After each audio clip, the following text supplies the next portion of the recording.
Сіздермен бірге мен Аридол, бүгін сіздермен бірге слайм жасап көретін боламыз. Және де бұл слаймды мен интернеттен таптым. Яғни қазір сіздермен бірге тексереміз. Бірінші біз сұйық сабынды ыдысымызға құйып аламыз. Міне осынша жетеді менің ойымша. Және де біз салфетканы майдалап тураймыз. Барынша. Мына достарға көрсетемін. Мен достарым араластырдым. Және де бізде осындай болып шықты. Көріп тұрғандарыңыздай. Сіздермен бірге алып көретін боламыз. Бізде осындай болып шықты, достар. Бұны мен слайм деп айтамаймын, бірақ араластыра берсек шығатын сияқты менің ойымша. Әлі біздің бағанағы салфеткамыз әлі ермеген жақсы, бірақ ерту керек, достар. Бізде осындай болып шықты. Білмеймін, енді өздеріңіз білесіздер, істейсіздер ме, істемейсіздер ме. Бірақ мен негізінде дұрыс дегенде менде шығатын бет, білмеймін енді, бірақ бізде осындай болып шықты. Міне.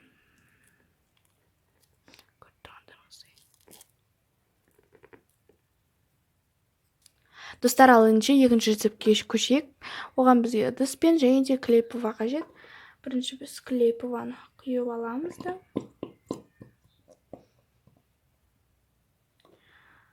Және де құйып болған соң бізге жидкость для снятия лака деген керек мұны. Және біз қазір құйып көретін боламыз. Кішкенеден.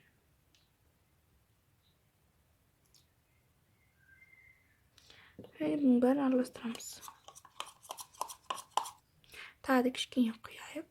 Және бұның бәрін араластырып болған екен, достар. Бұл рецепт терезеден алынды істеңіздер, істейтін болсаңыздар.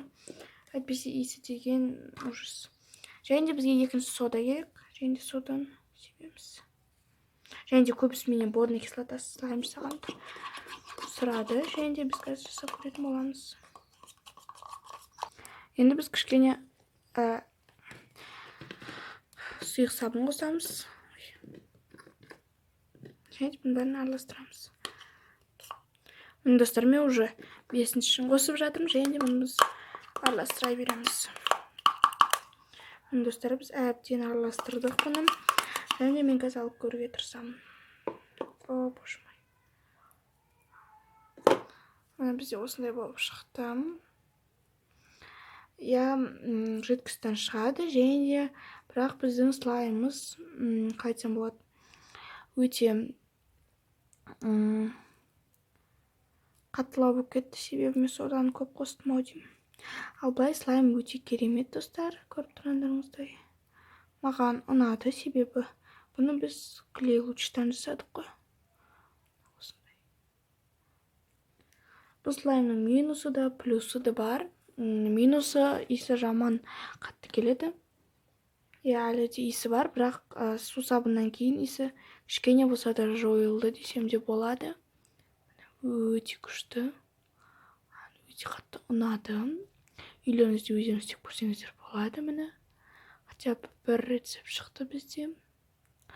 Достар, ал егер де сіздерге видео ұнаса, лайк басып, комментарий қалдырып, және де менің каналыма жазылуды ұмытпаңыздар. Ал сіздермен бірге болған мен Аридол, келесі кездескенше сау болыңыздар.